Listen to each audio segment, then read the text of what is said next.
Welcome to 2021. What a brilliant start to the season we have in prospect, as the cars are at the roar before the Rolex 24. The very interesting global circumstances, which we're not going to dwell on, has meant a change to the format. And so instead of a couple of weeks between the Rolex, is now next week. And this is our starter portion of the IMSA WeatherTech SportsCar Championship. There'll be no qualifying for grid positions when we come back to Daytona International Speedway in Florida next week. That's because that's what the next 100 minutes is for. 3.5 miles or thereabouts off the NASCAR banking in through turn one in the International Horseshoe, the insanely quick kink back out onto the speedway and through the bus stop to slow things down before the cars hit the speeds that are scarily quick through turns 3, 4 and then back through the start finish area. It has been raining. It rained overnight, then dried, then it's rained again, but it's almost stopped now. Joining me in the Haggerty Global Broadcast Centre is Jeremy Shaw. Jeremy, welcome to 2021. Let's take a look at the Porsche keys to the race. This is a short race. It sets the grid. There are points in hand. Clearly, with just 100 minutes on the clock, 1 hour 40 minutes, there can be no errors. Everybody has got to deliver. They have indeed, and that's right. It'll be a 2-stop race for prototypes, 1 for GT cars, excuse me. But yeah, this wet track is really going to shuffle things around a little bit. It's going to be interesting.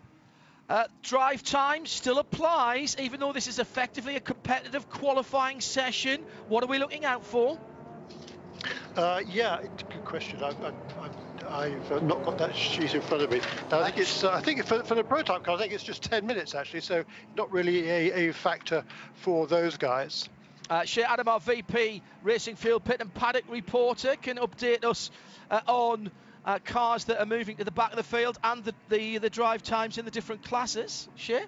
It is a 5-minute minimum drive time for the professional classes, that's DPI and GTLM. It is a 30-minute minimum drive time for the non-professional categories, i.e. LMP2, LMP3, and GTD. And if you happen to be watching some of the pictures from around the world, you would have just noticed the Paul Miller Racing Lamborghini dropping to the rear of the field. They have done that on purpose. They asked IMSA for permission to start from the back, so Madison Snow will not be taking the green from the first row of GTD, but rather the last, or perhaps even the pit lane. And Jeremy, restarts. We've got an extra class this year. Very welcome. Good turnout as well for the LMP3s for their debut in Michelin, on Michelin tyres in the WeatherTech SportsCar Championship. We're used to seeing them in their own category. On the start and the restart, they will be ahead of the GT Le Mans cars. And there's an interesting, that could make things interesting on the restarts in particular. It really could, John. You're absolutely right, because in practice so far and in the qualifying session yesterday, the times between the front cars in GTLM and LMP3 were pretty close. But when the LMP3, of course, is a Pro-Am class. We see a spin there for, is that Ben Keating? It is. Double duty this weekend. The pole stiller in LMP2. It's a Pro-Am class, of course, it's LMP3 and LMP2, and the lesser experienced drivers in the LMP3 cars are a lot slower than the GTD cars, even the GTD cars, some of them in actual fact, certainly GTLM. So you're right, that's going to make things very, very tricky on the restarts, particularly when the slower drivers in the LMP3 cars are at the wheel. Could be rather tricky, that. Share everybody. My final point is the Rolex starts in 6 days, and that is the start of the race. The cars are on track in far fewer days than that. I think another. I know Ben's just making his way back through the field at the moment. There is an opportunity here that fortune might favour the brave. Those people, and we heard some of our pole sitters in the Michelin Countdown to Green talking about it, about taking things easy, saving the car for next weekend. Fortune could favour the brave here, an opportunity for someone to shine. It very much is. You're still racing for points. Remember, this is the first race of the IMSA WeatherTech SportsCar Championship where points will be awarded for qualifying. The car that comes home first will get 35 points in each of the classes. At the end of the championship, that can make a difference. We'll hear from Shea during the course of our broadcast, both on IMSA Radio and IMSA TV, wherever you are around the US or around the world. An hour and 40 minutes, 100 minutes on the clock. Ollie Jarvis, the Englishman, for the third time in succession, will lead the field to a green flag at Daytona. He's got the hammer down in the Mazda, only the one Mazda this year, and they've chosen the Alpine white colour rather than the Soul red, and that's a very nice start indeed. Looks like the Cadillac, the Ali Cadillac, coming up the inside, trying to make a position from row 2. Now it's tippy toes, not being the same conditions that they had in warm-up this morning, so really feeling their way. Everyone's gone on to the wet Michelin tyres. Rain has just about stopped, we're hearing here at the International Horseshoe. And hello to everybody who's been tweeting us in at IMSA Radio if you want to get in touch with us. We'll check back in with the Porsche keys to the race as the race develops. And down towards the West hairpin for the first time as the GT cars come through, led by the two BMWs. This is the biggest GT Le Mans field we'll see for the balance of the season. The endurance races, BMW are in, so they'll be here at Daytona and of course at Sebring. Then back again for Watkins Glen in the 6 hours. Huge GT field with GT Le Mans leading them out, and split starts are back. Jeremy, that'll please you. That looked very good. That was neat and tidy, and that was a great idea given what we were talking about in our Porsche keys to the race about the performance differential between the front of the GT Le Mans all pro drivers and factory cars and the very much customer racing LMP3 field.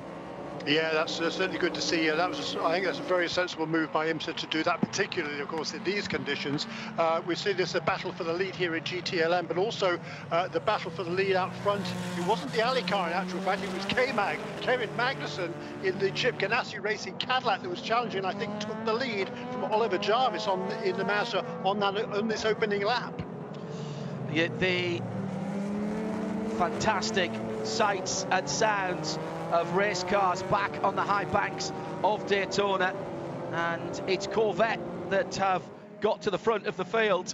Just two drivers, of course, taking part here of the potentially 4 or 5 drivers, depending on which category, in the Rolex 24 in a week's time. In 6 days' time, we'll have the green flag. Pierre Fillon, the president of the ACO, the Automobile Club de l'Ouest, the guardians of the world's greatest motor race, the Le Mans 24 Hours, he'll be waving the green flag on Saturday afternoon here at Daytona. I just wonder if that is playing into some of the minds. International Horseshoe, again, problems. That is the number 51 car that has gone around the RWR Eurasia machine, and that's Sally Yolik in the Ligier, just missing his braking point. Did well, Jeremy, to get off the grass as side by side on the banking. We've got fantastic battling with down on the low side the 31 Wheel and Engineering car, which was just a wee bit underweight, and that's why that didn't start at the front of the field. Having a cracking battle, Felipe Nasr, we know how good he is in the wet, with Dane Cameron as they come into the bus stop, and through goes Nasr into 4th position. Yes, a good racing here in the early stages, and having started from the back, a lot of the teams suggested to me before this weekend that they really weren't going to push very hard in this qualifying race. They just don't want to risk any damage prior to next weekend's big race, of course. But having been put to the back of the grid after that qualifying race yesterday, the number 31 car, they are pushing pretty hard. I spoke to the race engineer Ian Watt, the technical director there at Action Express Racing this morning, and he said, look, they're pushing hard. Their plan was to push hard all the way through this week. They want to just see what they got. They want to be fully prepared for next weekend, and they say by pushing hard, that's the best way to prepare for the Rolex 24. Well, the other thing is, as well, as we well know, Shea Adam, our VP Racing Field Paddock reporter, IMSA collect more data than a NASA moon mission, and they will be crunching all of those bits and pieces of data to see who has been using their full performance potential.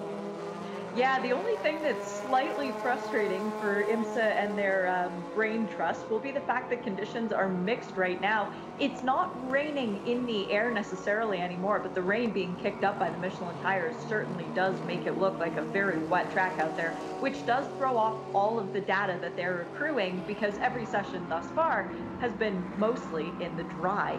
It's a very strange situation for them, but they still will learn. And IMSA, of course, has access to information that the teams don't, such as top speed. So they'll know which GTD cars are faster than others and which are holding back. Well, the opening laps already in the book and fighting their way through from the back. The number 16 Porsche, that is the right motorsport car in our Michelin countdown to green. Ryan Hardwick telling us just exactly what went wrong with him after he'd had the high, the very high of the fastest 2 laps actually in qualifying, which would have put him on P1 for the GT Daytonas, and then coming into the pits to answer a red flag, locked up the left side tyres on damp part of the track when other people checked up in front of him, and did severe damage to their primary car. That was a big problem because they didn't have a secondary car. However, cast your mind back, dear viewer and listener, a 12-month to when Wright Motorsport were able to do a deal to Tim Pappas and Black Swan Racing, and they kept them in the race. In fact, that was even closer to the Rolex 24 here at Daytona. Well, it's been paid back this time around because that very same car is now back in the hands of Wright. They've had to put their running gear in, they've put their handling kit on it as well, and that is the car that they are out in at the moment. So keep an eye on the number 16. Pit lane caller early on, Shea Adam, and not good news for one of the Lamborghinis getting some remedial work very early on.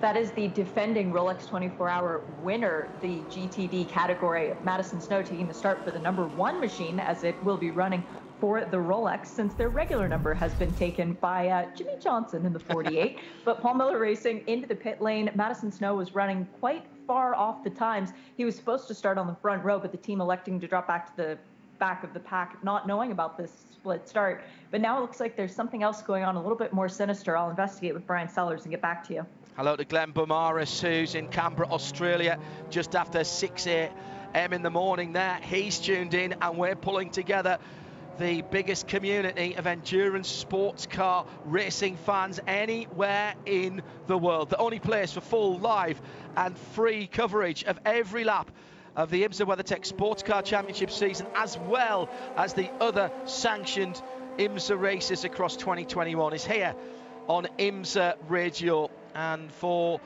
most of the events, we've got some sound and vision as well, particularly if you're outside of the USA. Our colleagues on NBC, it's Dave Burns leading the team this weekend for those of you in the US.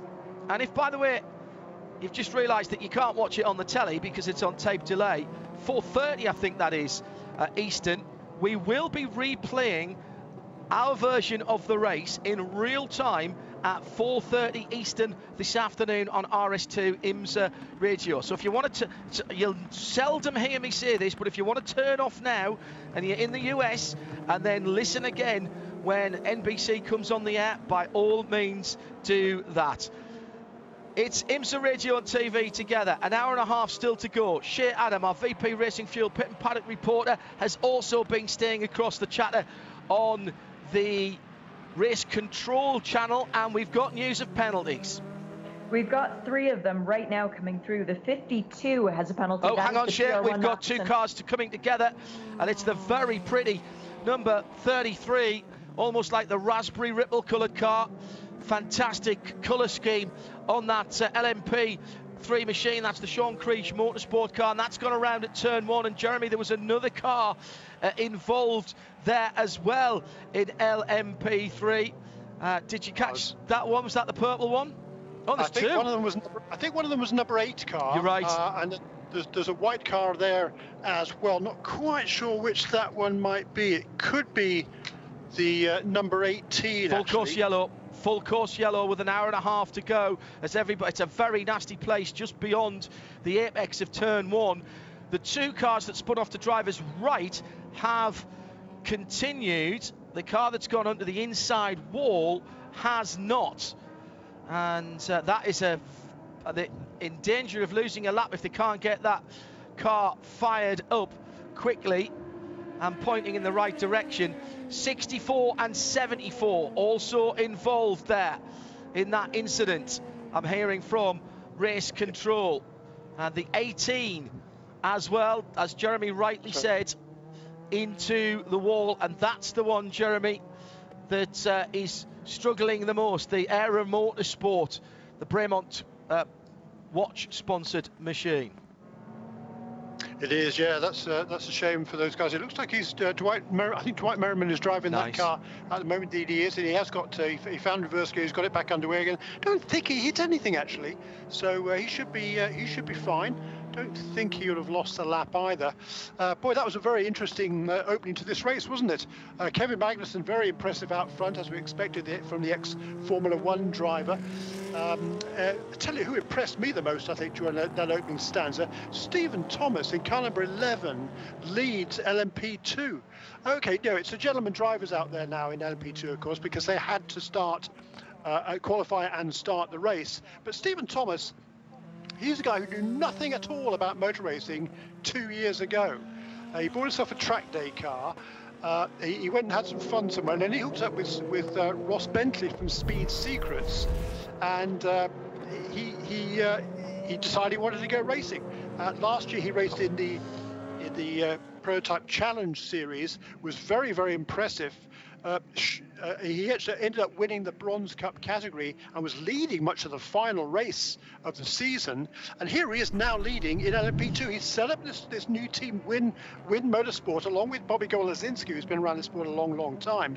And there he is now. It's an ex-Cool Racing car, and he is leading the class in LMP2, 8th position overall. That's car number 11, Stephen Thomas. Really impressed. I don't think any of those three cars involved in that spin at turn 1 hit any of the three cars involved in the spin at turn 1, either each other or anything else. I think they've got away with that. We're under the first full course caution of the season 2021. Let's take a Mazda in-race update here on IMSA Radio and IMSA TV. K-Mag, Special K leads for Cadillac. Chip Ganassi ahead of Ollie Jarvis, who was in P1 when the green flag dropped, but it was an awesome start by Kevin Magnussen. Hello to everyone in Denmark, and you've got some TV coverage next weekend on the same network where you watch your Formula 1. And hi to Jens and to John Nielsen, and also, of course, to Mr. Le Mans, Tom Christensen, who will be providing you with your commentary next weekend over there in Denmark. So it's Magnussen for Cadillac, Mazda in second for Ollie Jarvis, Tristan Vautier for Cadillac number 5, the Mustang Sankling JDC car, then Philippe Albuquerque in fourth for Acura. That's going to take some getting used to, isn't it? Konica Minolta Acura DPI, and then Felipe Nasr for Cadillac and Whelen Engineering, the red and white 31 car behind them. Mershank Racing, Acura, Dane Cameron, then Jimmy Johnson in the Ali Cadillac, the light coloured car with the Ali sponsorship, the number 48, of course. Then the LMP2s. Stephen Thomas, as Jeremy mentioned, for Win Motorsport in the Oreca. It's a Dallara that's second for Chetila Racing and Roberto Lacorte. Then Dennis Anderson for High Class Racing in the Oreca number 20. Dragon Speed and Eric Lux in the 82.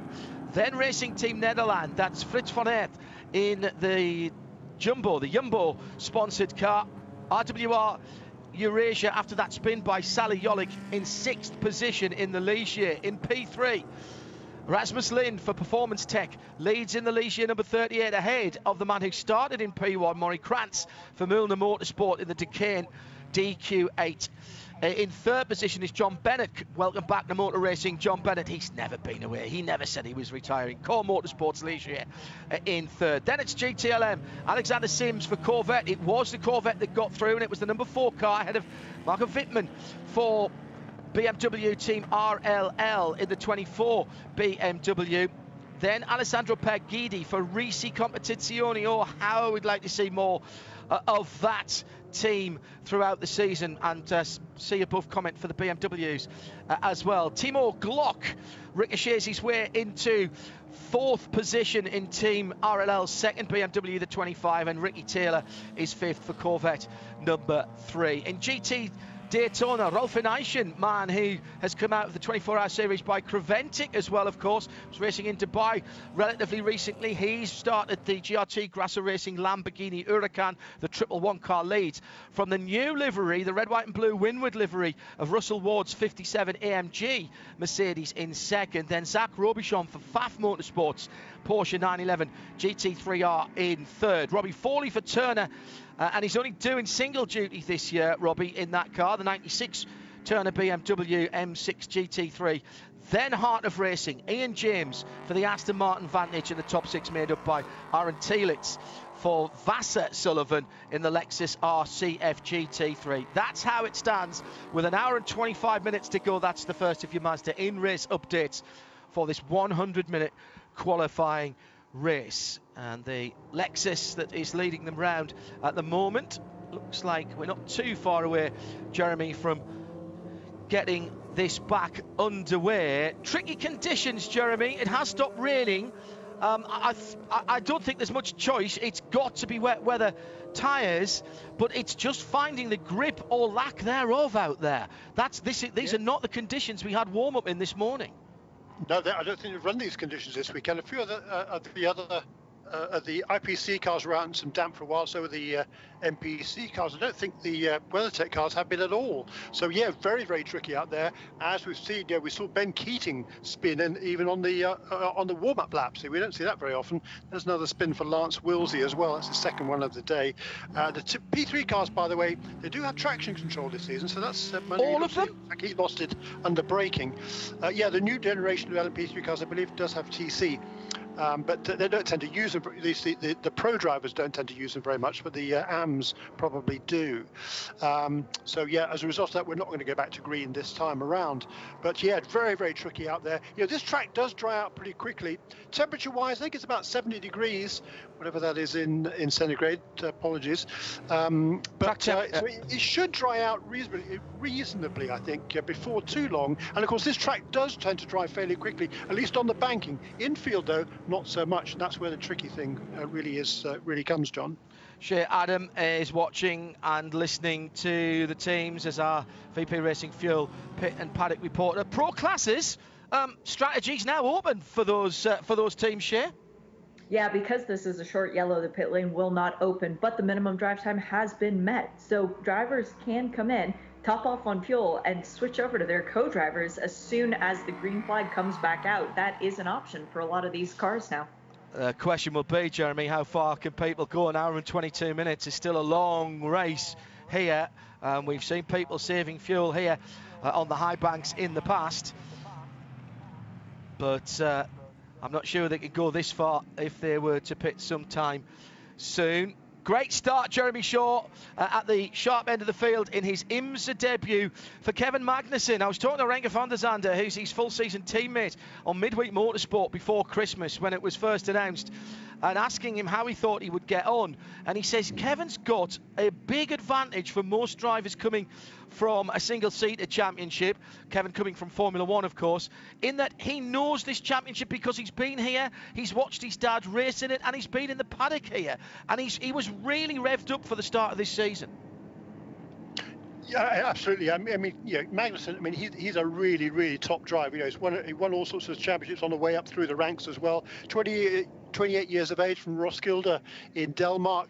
But as you say, he's got a lot of experience. He's a true enthusiast too. He just loves racing in any way, shape or form. He's super excited about joining Cadillac Chip Ganassi Racing this season. His first taste of the car wasn't too long ago. Absolutely loved it. Couldn't wait to get here. And these conditions, of course, really plays to his skills. Yeah, he might not have much experience in this sort of type of car, and probably none in these conditions. But he's a real proper race car driver. So he's getting on with the task and doing a super job out front at the moment.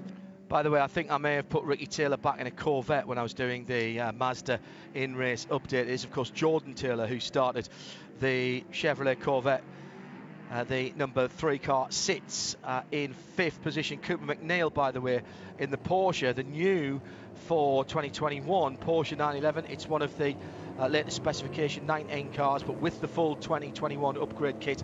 The WeatherTech Racing Porsche sitting in 6th position, still wearing the 79 that we associate with WeatherTech. Let's see if we come back to green this time. Philippe Albuquerque just leaving a little gap between himself and Tristan Vautier. Felipe Nasser sitting in behind as well. Kevin Magnussen will be in charge of the field now. Can the second of the white cars as they come onto the tri-oval, Ollie Jarvis in the Mazda, can he get that little 4-cylinder 2-litre turbocharged engine spooled up? He can. He drops down to the yellow line very early on, but now the V8 power takes over as they go down off the apron and into turn 1, round the outside. Vautier, an audacious manoeuvre side by side through the second part of the first corner, and Vautier goes through. Mustang sampling to second, Cadillacs 1 and 2. What an opportunist manoeuvre, and it's not over yet, going down to the hairpin at the international hairpin, an international horseshoe at the first part of the infield section, as the number 31 Felipe Nasser Whelen Engineering Cadillac was also looking very racy. Jeremy, I was saying it's a bit of a lottery finding the grip. Nobody told Tristan Vautier that at the restart.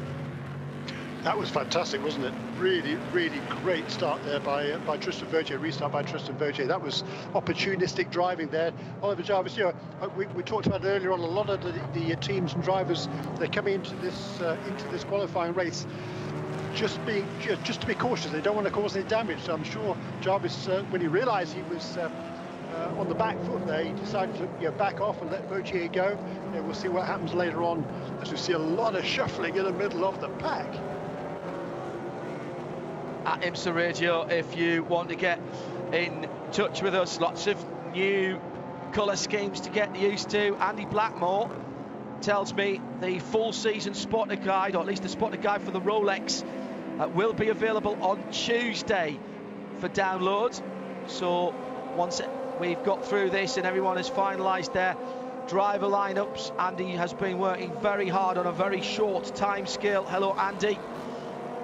Good to know you're tuned in. Oh, there's a touch there, and off goes the Porsche, right in the middle of the pack and right in the middle of the bus stop. And that car has no engine at the moment. Let's see if it gets restarted. That looked like a little touch to me, Jeremy. It doesn't take much in the middle of the bus stop to unsettle a car. No, it doesn't. It's very easy to go off there. We saw one car go off there. It's Christina Nielsen, by the way, who just got a little helping bumper. I think she was coming up the outside of the Grasser Lamborghini, but she just touched the back of the Lamborghini and then got a little helping hand from Harter Racing Aston Martin. I think that was in behind. Aston's fault. No, I'm not sure it was really anybody's fault. It was one of those restarts. She got in a bit deep, I think, and got into the back of the car ahead of her, which was, she probably didn't really. That was what started it all, and then it kind of, when she got on the brakes to try and avoid the car in front, that kind of caused a concertina effect behind. So yeah, we saw him going onto the banking, didn't we? It was super tight, lots of jockeying for position there. So that was Christina Nielsen in the number 88 Porsche, a deal that looked like it had come together quite late. The Hardpoint VP and Envirocare Richard Mille car that she will share in the big race with Catherine Legg and Rob Ferriel, as well as Earl Bamber, who should be taking that car over. We have some teams who are just doing the Rolex with 3 drivers, some with 4. Actually, having said all 5, I don't think we've got any 5 driver this time. Second full course yellow had to be. It's in a dangerous spot there, and that is going to take a little bit of recovery. Also, caller into the pitch, Shea Adam, our VP Racing Field Pit and Paddock reporter, is watching now. This surely isn't a scheduled stop. Shea, what do you know? Nope, there is no work happening with the Vassar Sullivan Lexus. Robert McGuinness and Zach Veach sharing this car for this race.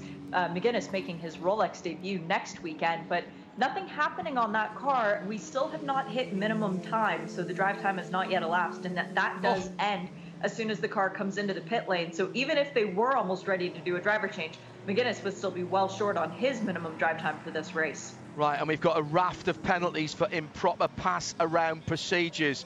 I'm just going to go through the numbers: 12, 97, 44, 28, 63 and 16. That's, I think, a top line in all four corners if you're on the bingo card. A stop and 3 minutes 56 for improper pass around. So that's why the 12 had come into the pits. Improper pass around procedure. Now, did they get in before the yellow flag came out? That's the big question, because they can't be allowed to serve it once the yellow flag comes out, Shea. That is correct. If you came into the pit lane after the yellow began, you cannot serve your penalty. Penalties can only be served under a green flag period of time.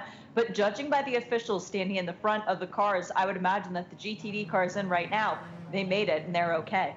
So once again, it is 12.97, 44. So that's the 12 Vassar Sullivan Lexus that we were talking about. I saw the right car come in there. That was the same thing, the 16 car. Also 63, 28, 44, 97. 3 minutes 56 standing still. Now what I can't, I just need to scroll back a little bit on my race control messages and see what when the yellow flag came out, and see if that's going to help me at all. I don't think it is. I don't think I can quite go back as far as I want to on that. Christina Nielsen's Porsche has been pulled backwards out of the tyre wall. Fairly light touch, Jeremy, on the wall itself, that I'm not sure has done too much damage. It's deranged the... actually, that's a bit worse than I thought it was. Headlight broken, left front fender, left front wing broken as well, but all... no, I was just about to say all the wheels point in the right direction, but I think that left front wheel looks like it might be just wobbling around, unless Christina was just moving the steering around, but she'll come straight into the pit lane, I would think, to get that checked over. Indeed so, yeah, there'll be, I mean, you know, relatively light, certainly considering what it could have been down there, no question about that. Yeah, that'll put a crimp on that team's proceedings. New team, of course, this season, and exciting to have Christina Nielsen and Catherine Legg back in the series for this year. As at the moment, it's just a one-off deal for the two ladies to join that car for this next weekend's race, but there's a lot of conjecture and a lot of hope, certainly. They will be driving a second hardpoint EBM Porsche for the balance of the season, which would be great news.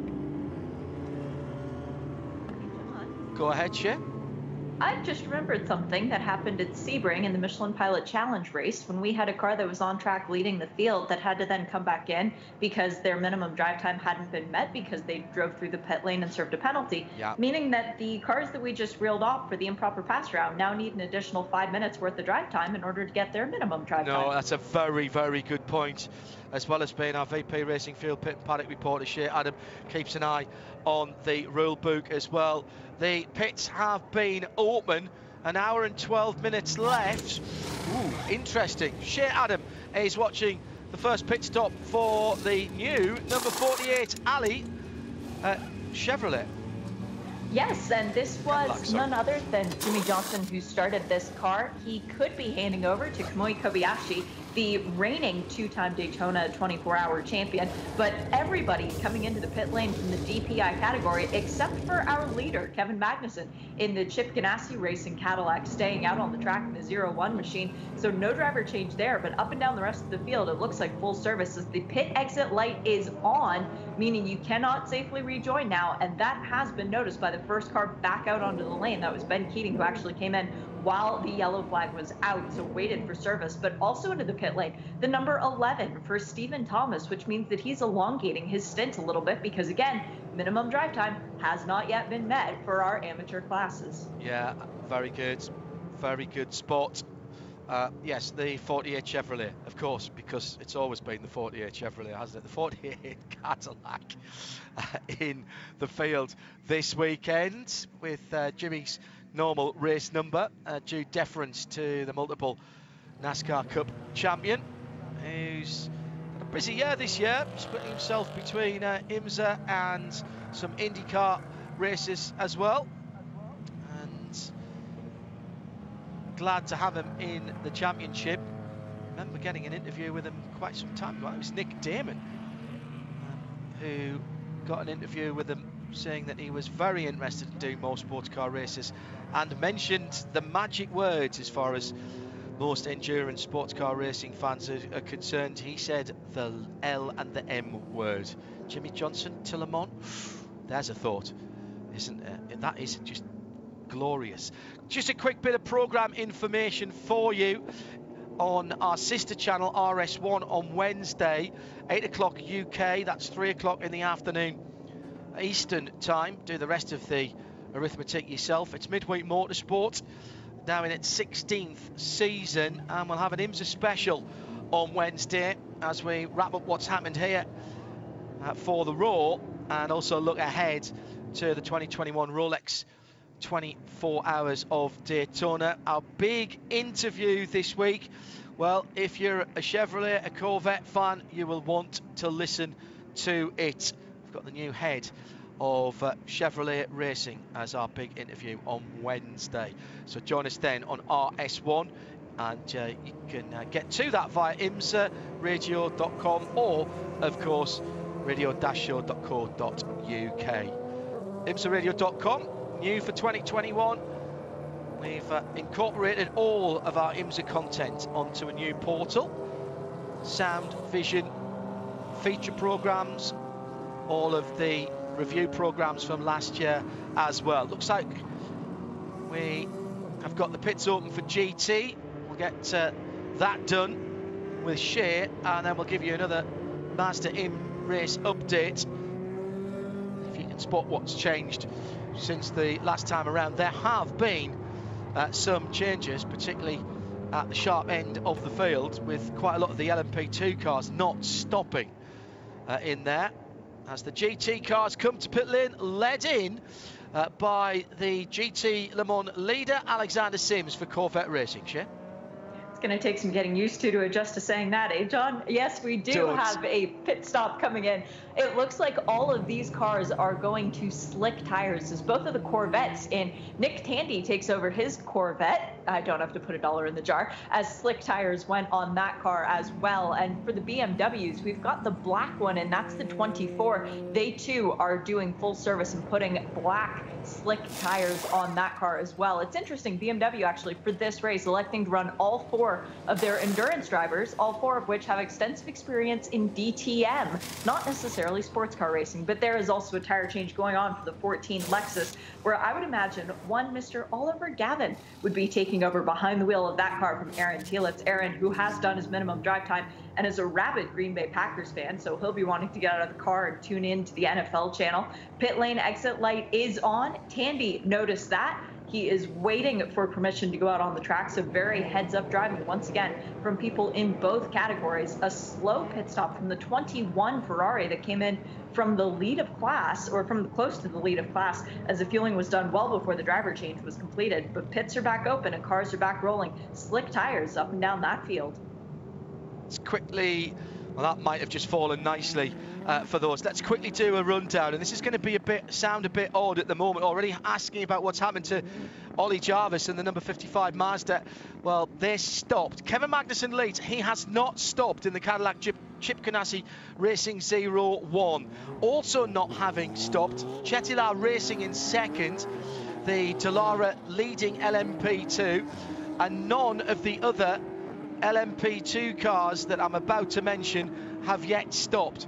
So that's Dragon Speed in third, the 82, the 20 High Class Racing in fourth. Fifth, the number 51 Sally Jolik RWR Eurasia Racing Team Netherlands, Frits van Aert in sixth. Then it's the LMP3 leader, the man that started in P1 for that. Notice I'm not seeing pole position. because we're having a philosophical discussion about whether we had a pole sitter for this, or whether it was just somebody who put in the fastest lap, as this is effectively a qualifying session made competitive. Maury Krantz then for Mühlner Motorsport leads in 7th overall in the LMP3. Then Alessandro Pagidi, who has not stopped for Ferrari and the 62 Ricci competition, competizione, therefore leads GT Le Mans. Then it's Rasmus Lind for Performance Tech. Then it's Timo Glock for BMW 25, not stopped. John Ferrano, Tower Motorsport, 6th in LMP2 in the number 8 Orica, not stopped. Core Motorsport, John Bennett, LMP3, 3rd position for the 54 car, not stopped. We've got Russell Ward leading for Winward in the 57, that's 13th position overall for the Mercedes-AMG GT3, not stopped. Misha Goikberg for GRT Grasser Racing Team in the Lamborghini Huracan, not stopped. The first car that has done a stop is Ben Keating. I think he came in slightly out of kilter. He's in 15th position. Then it's Mirko Bortolotti, who came in the 111. And I'm looking down, Vantor is now in the FAF Motorsports number 9 car. They've been in. Raffaella Marciello is the Sun Energy 1 driver in the number 75. They've stopped as well, and we're going to get some more takers on the... Everybody is now allowed to come back in, so some of these people are getting laps back, it would seem to me here, or trying at least.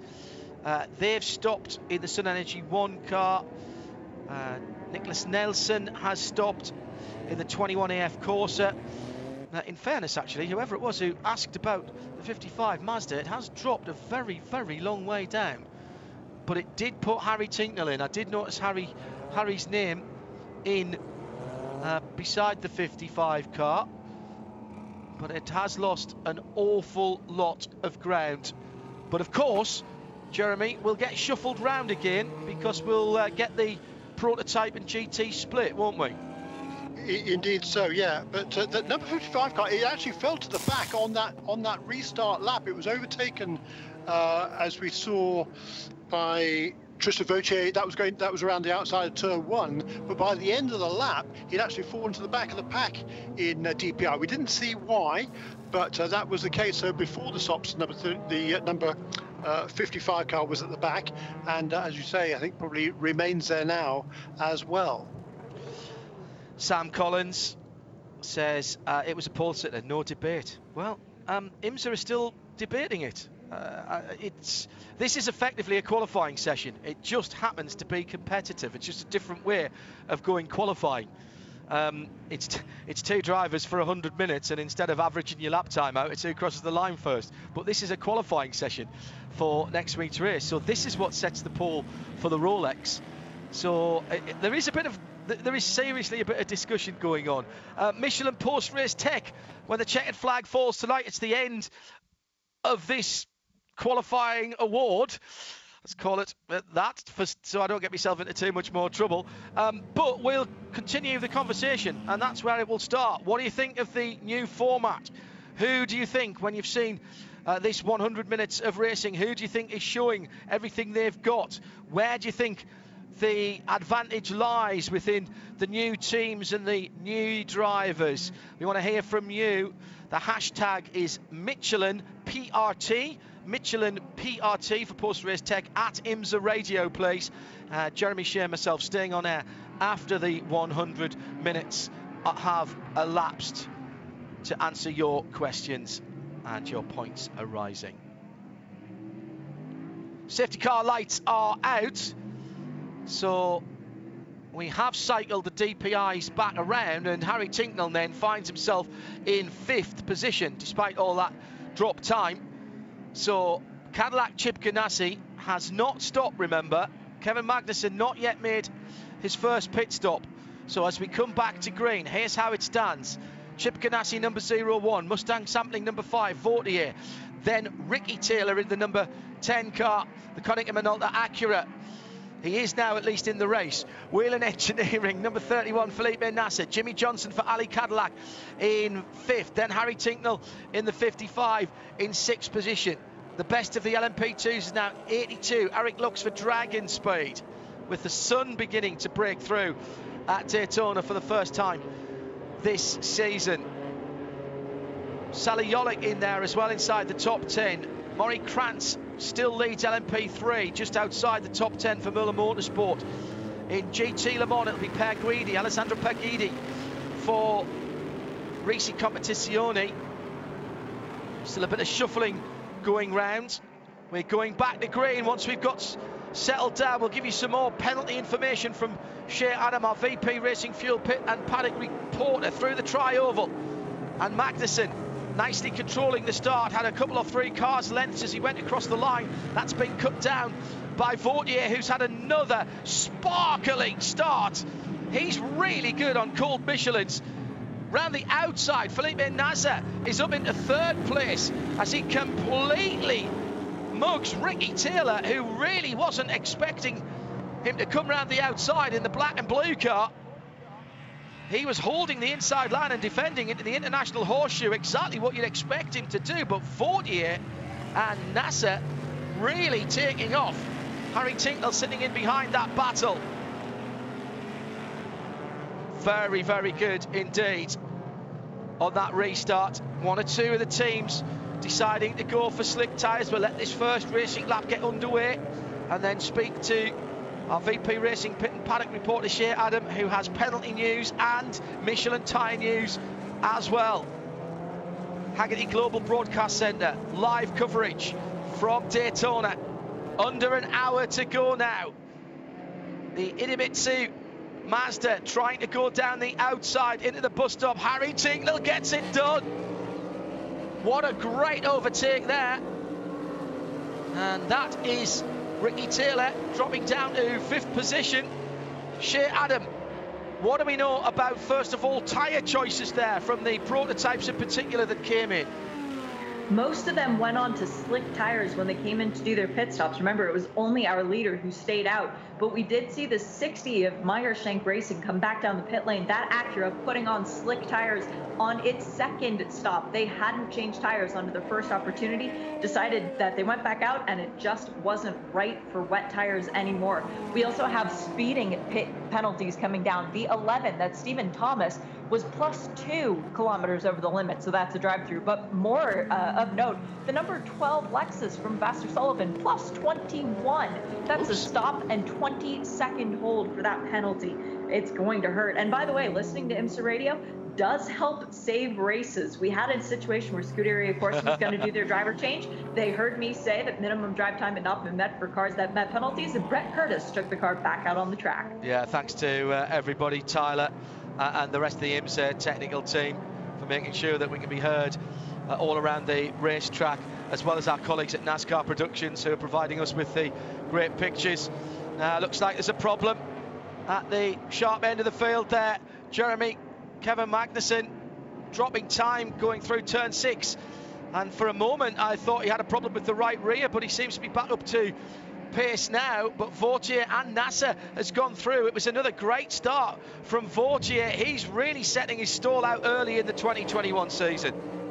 He is indeed, and he's certainly got a lot more worn tyres here as Magnussen.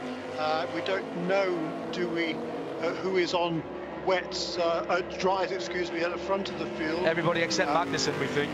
Is that a fact? Okay. That makes that move by Vautier to turn 1 even more impressive then, because it was still pretty damp down there on the infield as he turned into turn 1 of that restart. Fastest lap of the race from Vautier that time around, a 43 flat. By the way, I should say the times in the early part of Raw Week were extraordinarily quick, Jeremy, and the practice sessions that we had, I think every single person in the field went faster than that type of car went last year. It's really been a very pacey start to the IMSA season. Yeah. Alessandro Pierguidi, by the way, having not stopped in the recent competition in Ferrari, he leads GTLM. He's also behind only the DPI cars. He's up into 8th position overall, is Pierguidi, in that familiar red Ferrari 488 GTE, and is now ahead of Mikkel Jensen in the PR1 Matheson Motorsports LMP2 car, Caliber 52, that leads in LMP2. Shea Adam, we haven't quite got the full entry list. There was a few non-starters and there's one or two people have retired early. What have you got? Oh no, I'll come back to you in a second. We've got a problem and it's a prancing horse that has the issue. It's a left rear tyre that has gone for the number 21 Ferrari. Oh dear me, what bad luck so early on. Now, was that contact for Nicholas Nielsen and the AF Corsa GTD Ferrari? He's on the infield at the moment, so we stay green with 55.5 minutes still to go, and the track drying very, very quickly indeed, particularly on the high banks as the leaders are into turn 1 and turn through there again. And it's Vautier and Nasser, Mustang Sampling and Whelen Engineering. How many times have we talked about these two cars running away at the front of the field? Now, of course, two separate teams running them. JDC running the Mustang Sampling number 5 car, which leads the motor race. Still Action Express for the Whelen car. Vautier versus Nasser, taking a look into third, but he's 6 seconds further back from the battle for the lead as they go past the stricken AF Corsa Ferrari. Nicholas Nielsen doing a really good job to stay off the racing line.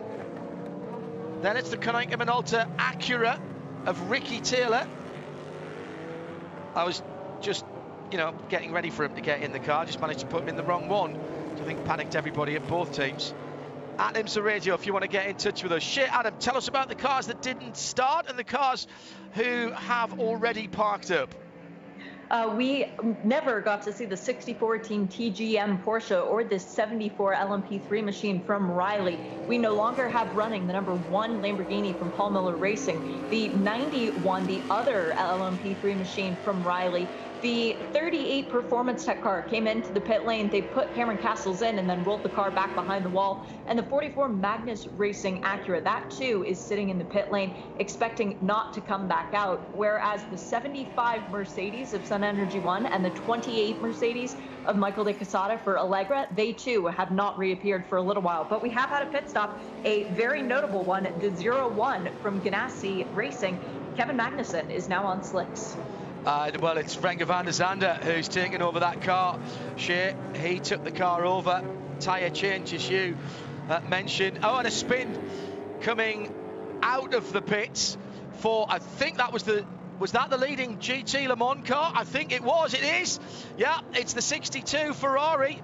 Remember, they hadn't stopped, and that's why Pagrini was still in the lead, or was in the lead of the category. Pagini stayed aboard that car, but with new Michelin slick tyres on and no tyre warmers. He's just gone through the RFID reader at the end of pit lane, so he hadn't even got to that before he spun, and that's cost him a wee bit of time. Remember, he started on wet weather tyres, had not pitted. Exactly the same strategy that Ganassi were using in the DPI category, but they have now changed drivers. Well, Jeremy, I mean, just so much happening already. A very uncharacteristic mistake by Alessandro Perguidi, and meantime in the alley car, the number 48, Jimmy Johnson, just catching a bit of dirt coming through the bus stop. He's not used to running on that bit of track, in fairness. He normally misses that bit out. So I have no issue with that at all. Plus, he was probably watching Rally Monte Carlo earlier on and thought he could cut that one a wee bit as well. Because I'm telling you now, if you ask Jimmy Johnson, would you have a go in a WRC car, he would say yes. That's the sort of guy he is. He would race a shopping trolley if you asked him. Cadillac, Mazda, Acura at the front of the field. Barely 10 seconds between the top 5. Jeremy Shaw, your thoughts about the first half an hour or so of this race? Yeah, really quite interesting, actually. All sorts of things going on as a result, primarily of the track conditions, certainly. But this is fascinating stuff. There's a great move to the inside at turn 5 there by Felipe Nasser. He gets inside Tristan Vautier, and I think he will defend that position into turn 6 to make sure there's no way back through again. These Cadillac drivers, they are pushing hard, are they not? Yeah, no. Yes, no thought of them just winding the throttle stop up a couple of turns a wee bit and saving things for next weekend.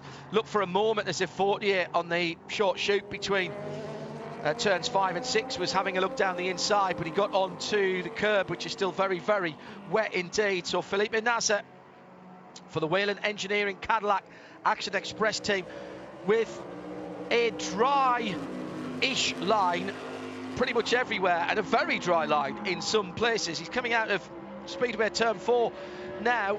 He's going to lead across the line to complete lap number 20. In LMP2, it is the Chetila Racing Delara now in the lead, the number 47 car. That's been a very good and stealthy run for those guys, as it's driven by Antonio Fueco at the moment. Oh, side by side a few moments ago into turn 6. That was a proper overtaking manoeuvre there, by the way, down in the West Horseshoe.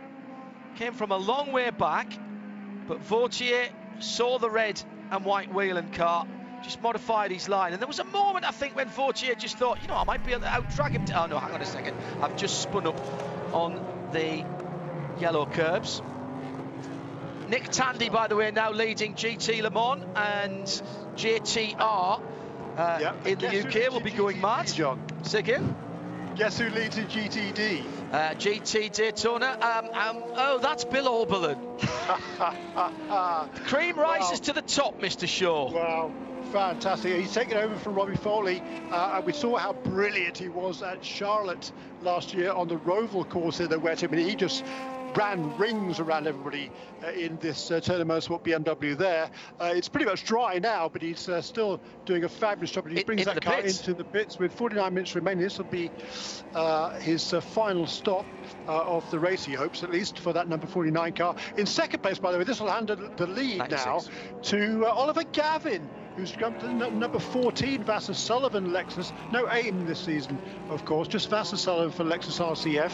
And it's the veteran Englishman who's looking for his 50th win in IMSA competition. I'm not sure whether we'd count that if it was today, but he's leading the class now in 15th position overall. That's Oliver Gavin in car number 14. Yeah, fuel only for awesome Bill Power, as he is known, Bill Oberlin, the most successful driver in terms of victories in IMSA competition. So as Jeremy says, he's made his last pit stop. He is gambling on the fact that, you know, he's got his last pit stop done first, and that's really not a bad tactic at all at this stage in the Liqui Moly number 96 at M6 GTD for Turner Motorsport. Nasser, by the way, a second and a half to the good now at the head of the field from Vautier, and another second back Tinknell. So the top three within 2.5 seconds. Then it's 4 seconds back to Ricky Taylor in the Acura number 10. It's the black and blue car. Getting used to these as everyone is. And there will be $10 in the swear jar for anybody that says that Vasser Sullivan are aimless this year. All right, we're not. Let's get it out of the way early, right? I've been talking to the team. Looks like they're coming down possibly into pit lane as well, staying low at the moment as the couple of prototypes went up and over the top. New class this year, of course, for LMP3s. Joao Barbosa for Sean Creech Motorsport in the Ligier GSP 320. Nice to see a variety of chassis in LMP3. The fantastic stars and striped livery on that car sits in 20th position overall, wearing the number 33. And there's some good drivers in LMP3 this year. Joao Barbosa among them. Great amount of experience, Jeremy, in the hands of Joao Barbosa. And also lovely to see Cole back as well with John Bennett, who never officially retired, was just looking for the right time to come back, and he thinks LMP3 is the place for him to be. And so the orange and white number 54 is back, but this time in the shape of an LMP3, Jeremy. Indeed so, yeah, and you're having had a lot of success driving alongside Colin Brown in two cars, or PC cars, as well before that, and also DPI as well. I mean, it's great to see it back here. He had a year in the GT ranks. It wasn't really his cup of tea. He much prefers driving the prototype, and that's what he's doing again now. Is Jonathan Bennett, team owner there for Core Autosports, and his Core Composites business run out of Charlotte, and this is a very strong lineup that is going to be very definitely a contender for this LMP3 championship this season. Driving this weekend alongside him, in addition to Colin Brown, is another gentleman driver, or next weekend I should say, will be George Kurtz and Matt McMurray, who's been driving a lot of different cars over the years. He's be joining that driving strength next week as well. At IMSA Radio, if you'd like to get in touch, and don't forget, after the checkered flag, it's Michelin Post Race Tech, hashtag Michelin PRT. Points are rising, a lot of excitement. It hasn't been a particularly long winter, very dark, very cold, and quite snowy in the UK just after 8 o'clock for those of you listening in the UK. And I know that JTR are listening in, wanting to know how the boss was going on. He hadn't even told them whether he was going to be driving this weekend, and so they asked me about that. Hello guys, gentlemen, ladies, hope you're all fitting well, getting prepped for the UK Carrera Cup season. Very successful team. Bit of contact, Right Motorsport on the 111. That's the GRT Grasser Racing team, and that was Mirko Bortolotti feeling the chrome horn from the number 16 Porsche. As they head out onto the banking. Yeah, it's a lap down, John, is number 16 car, so trying to get back on the lead lap. As they head around the banking, the number 14 Lexus still leads the class. In second place now is Mirko Bortolotti in a GRT Lamborghini, and trying to find a way past and give himself an opportunity to get back on the lead lap is Patrick Long, as you say, in number 16 car. Bortolotti, they're doing a bit of weaving around. I'm sure the race control will be taking a look at that. The number 16 car is a lap down to him, so he doesn't have to, he's under no obligation to let him pass, but nor is he allowed to weave around either in front of him. No, pick a line, stick to it. It's very much frowned on, isn't it? Moving around, going in, moving in response to the driver behind you. It's as much of a no-no as trying to move your chips on the roulette table as the ball starts bouncing. You just don't do it.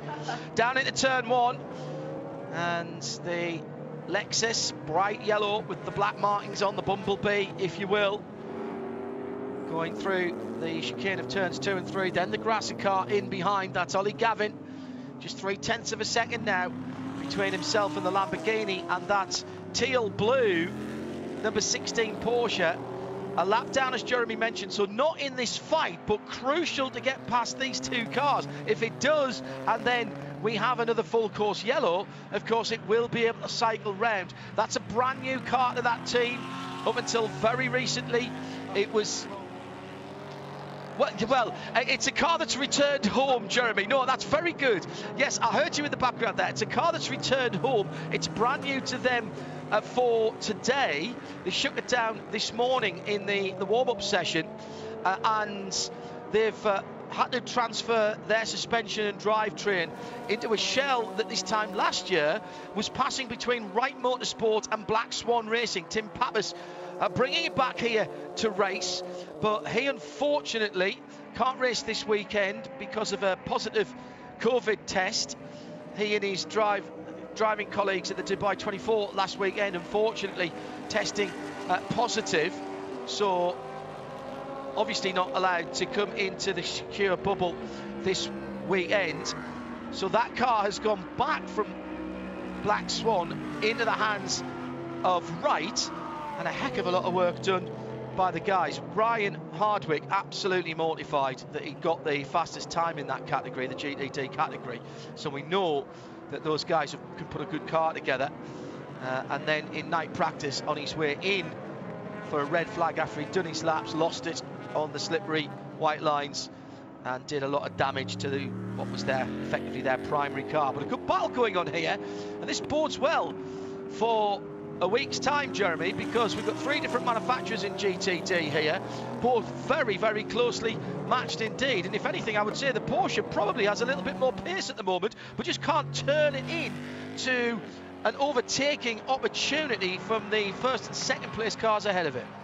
Yeah, that's exactly right. And yeah, the Porsche, of course, not this particular Porsche, but this team put their car on pole position. A brilliant run it was yesterday in qualifying by Ryan Hardwick to put that guy, his first ever pole position, official or not.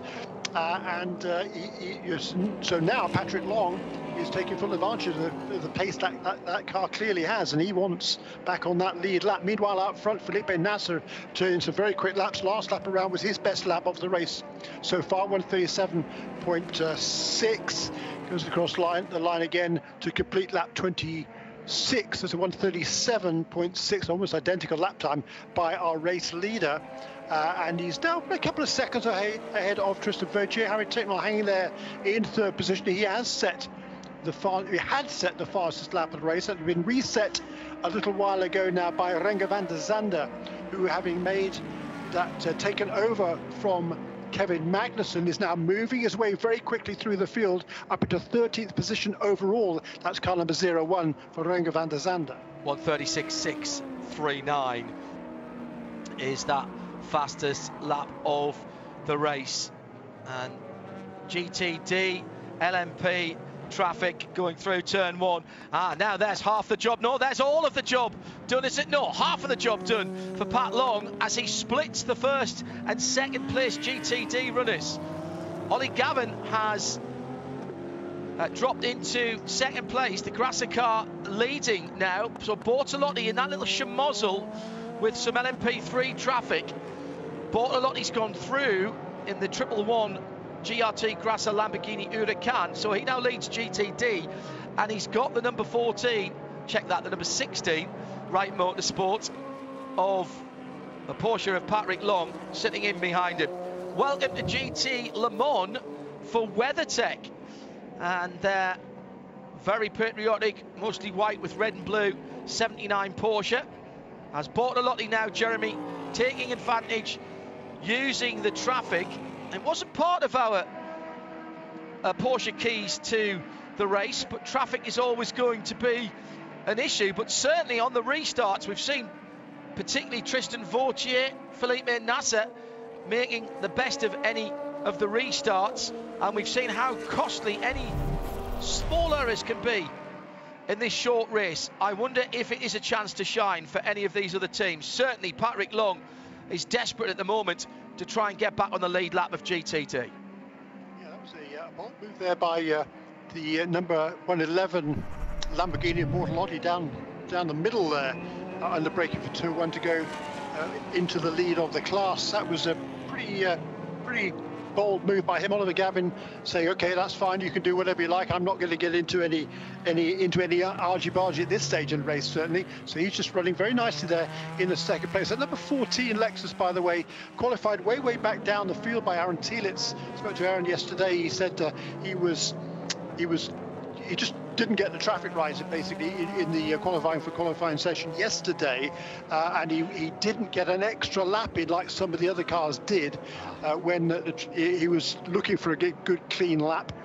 So that car started back down the pack, but he felt that the car was in pretty good shape for the race, and so it seems in the early stages, with Oliver Gavin running in second place and Alexis to the GRT Lamborghini. Already getting quite a few comments in for Michelin Post Race Tech at IMSA Radio, hashtag Michelin PRT. Hello to Nick, to Slow Pass, to Glenn Tyrrell, Ian McCarthy and others. All have thoughts on this new Raw weekend format with effectively a qualifying race, so it's all free practice when we come back in the coming week to Daytona. Every session live on IMSA Radio, by the way, no other broadcaster can say that. And of course, we'll have the race in sound and vision for those of you in territories that don't have a network TV package, and some of our other Radio Show Limited voices will be being pressed into service for the 24 hours, including Johnny Palmer Expect to hear a few other guests as well. Front of the field still Felipe Nasr leads from Vautier. It's gone out to nearly 3.7 seconds now as Tinkler's another second further back. Then it's a 4.5 second gap to Taylor for the Acura number 10 from Wayne Taylor Racing. 0-1 charging back through the field for Renger van der Zande.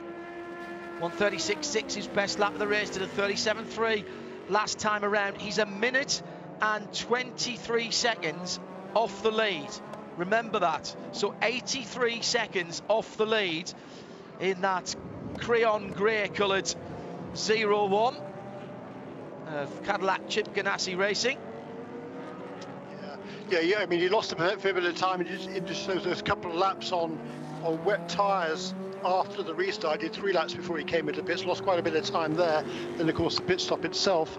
But since then, he's been very, very quick, has the number 0-1 car, and moving its way back through the field. Now up onto the tail of Garrett Grist, young Canadian driver who's driving one of the 2 Dragon Speed cars, running in 12th position is Grist at the moment, 6th in LMP2. Should deal with them relatively easily between the West Horseshoe and going into turn 6, which is the left-hander that leads onto the high bank. And Kevin Magnussen, and welcome to the IMSA Championship for Special K, Mike. He started the race, eschewed the opportunity. Chip Ganassi Racing eschewing the opportunity to come in early in the first full course yellow, which sort of put them off kilter with everyone else. And it remains to be seen who has the right strategy as far as that is concerned. It does, John, and I think the other cars are probably going to be struggling to make it on just 2 pit stops. In fact, I don't think they will be able to make it on 2 pit stops, whereas the number 0-1 car certainly will be able to get to the end with just 1 more stop. Although we've got 34 minutes remaining, so yeah, no, they should be fine with all that yellow. So I'll take that back. It'll be 1 pit stop, which could probably happen pretty much any time now for the leading cars. And as I say that, we've got several of the P2 cars into pit lane. Caliber 47, Antonio Fuoco in what was leading in the Chetelaar de Lara, also into the pits are Mikkel Jensen in a second place, number 52 in LMP2, and Gabriel Aubry in car number 8, and now some of the leaders, GPI leaders, in as well. Around about 16, 15 laps to go maybe at this pace. Renger van der Zande has been out 12 laps in that car. Kevin Magnussen with a bit of yellow did 17 laps. Leaders, as Jeremy said, it looks like we're starting to see some action, and indeed, Shea, Adam, you've got the wheeler number 31 in the pit lane. Fuel tires and Mike Conway installed into that Cadillac for the first time in race conditions since becoming a world champion. Mike getting to go out and share the car with Felipe, the full season driver, for this session, but Pipo Derani being saved for next week. Just 2 laps of yellow in that 18-lap stint for Felipe Nasr in the 31. Jimmy Johnson's gone through to complete his 19th lap since that car was back. Was in the pit lane, so we're right there, as Jeremy mentioned. We're right in the area. The Jumbo LMP2 coming in. Fritz van Aert handed over to Guido van der Garde. Guido's done 16 laps and will come in from second place in LMP2. 2 stops earlier on for the number 60 car. That was, I think, we're getting a couple of questions about that. Shea, our VP Racing pit and paddock reporter, I think you told us, didn't you, that was, they got caught on the wrong tyres? They went back out after doing fuel only when everyone else came into pit, and then they came in at the second opportunity because they realized that the track was too dry for wet weather tires, so they switched over to slicks. That's what happened with the MSR number 60 Acura. And I'm also getting a report, thank you to all my spies on the pit lane right now, Pipo Derani's helmet is behind the wheel of the number 31 Action Express Cadillac, so perhaps it is Pipo time after all. If you're listening to us on the PA or the FM, and again, thanks to Tyler Norling, his technical team, and of course everybody, Keith Alessandro and everybody at NASCAR Productions. We are being heard all around the track and on FM. You might want to stand back a step or two from the edge of the track if you're watching at the moment. Nothing to do with social distancing, it's just that people leaves absolutely nothing on the table, and if that is people, that's like lighting the blue touch paper. Jeremy Shaw, he didn't have the end of the season 2020 that he wanted. He will be out to resume at the pace we know he can do, and right some, what he will think, right some wrongs from last year. Yeah, it was a bit too dramatic, wasn't it, at the end of last season? But the year has well, it's already been a mixed year, hasn't it, for number 31 team? Because they briefly had the fastest time yesterday. It was taken away after the qualifying session in post-qualifying inspection. The car was just a little bit light, therefore illegal. Therefore, the time disallowed. Therefore, has to start at the back. But we're already seeing that car charge to the front. And it was leading there from laps 20 until making this pit stop on lap 30. So we know the car is fast, and it's been driven very, very well today in this race in these pretty tricky conditions still. Also into the pits then, the Mershank Racing Acura, that's its third pit stop now. Ollie Pla has taken that one over. Expect to see that one moving relatively quickly. Now remember, Harry Tinknell had already taken the number 55 Mazda, the Singleton Mazda, over from its starting driver Ollie Jarvis. So he has now stayed in that car, but he's fueled and Michelin tired to the end. Kamui Kobayashi is now behind the wheel of the number 48. He's sharing with Jimmy Johnson. So I expect to see that car come back up the timing screens as well after its pit stop. They were first, second and third when they pitted, but of course they hadn't made the requisite pit stops. It should be the Whelen Engineering Cadillac and the Mustang Sampling Cadillac, with Philippe Nasser and Loic Duval has got into the number 5 Mustang Sampling car that goes through. It's Harry Tinknell that's gone through on the tri-oval in second. So that's a good pit stop cycle for Mazda Motorsports. 2 seconds, 2.6 between Nasser and Tinknell, then Duval, then Pla. That's your top 4, and the 7 seconds between them. Ricky Taylor is right in there as well. He's less than a tenth of a second behind Ollie Pla. Renger van der Zande another 1.2 seconds further back. That's a real dogfight at the front of the field, with the top 6 within 8 seconds, and Renger van der Zande in that grey-coloured Cadillac from Chip Ganassi Racing, Jeremy Shaw, the 0-1, after dropping so far back, now within 9 seconds of the lead. Yeah, but on a different strategy to everybody else. That car, the number 0-1 car, will need to stop again, no question about it. The others will not, so he'll need a full course caution to get back into contention. The charger here, though, is Harry Tinknell, car number 55.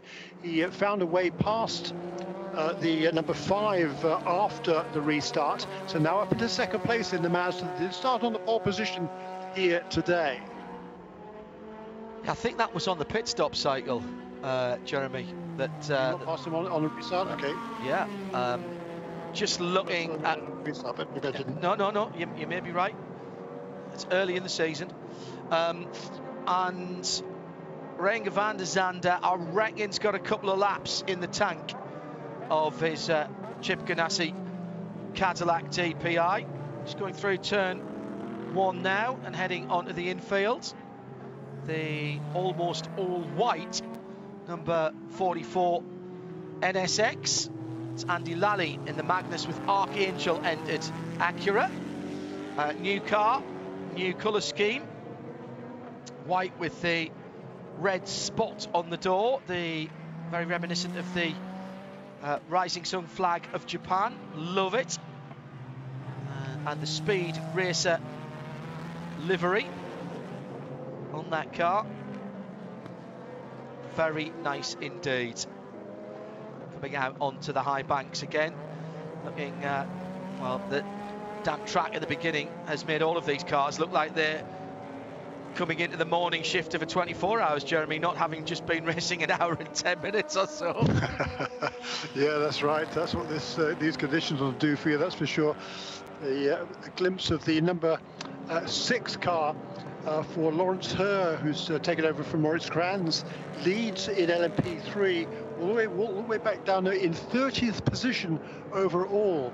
But Laurent Hoare has a lead of about 45 seconds over Ryan Norman, who's driving the number 7 car in the LMP3 category. That is the 47 Motorsports entry. He's in second place, the former Indy Lights driver, and then in third, George Kurtz at the wheel of number 54. That's the Core Autosport entry, third position in LMP3. It's Jeremy Shaw in the Hagerty Global Broadcast Centre with me, John Hindhoff. Our Porsche keys to the race. Remember, the Rolex starts in 6 days. Don't give your team a hard job before we even get into the build-up for the big race. All the drive times have been watched carefully, although we did have some mistakes with people doing illegal pass-by procedures, and they got 3 minutes and 56 seconds. Some of those were fighting to get back on the lead lap in class, including Pat Long. That was why he was having to fight his way back onto the lead lap in GTD, the 16 Wright Motorsport car. The restarts, well, have certainly been very impressive at the sharp end of the field. Tristan Vautier has been good. We've also seen Harry Tinknell very good, and Pete Motorani, well, we know what he's like, as well as Renger van der Zande, as we predicted a couple of laps ago. He has come into the pit lane. I'm very happy with that. That'll give him a full green flag stint, and that now means, Jeremy, that he will be fueled to the end of the race. But of course, I think that was a 17 lap stint for Renger in full green flag conditions, but he's gonna drop a bit of real estate here.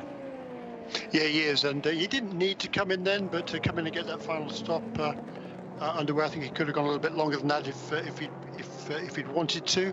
I think these cars can do 20 laps or so on a tank of fuel without too much difficulty, even though the tank size have actually changed a little bit for this year.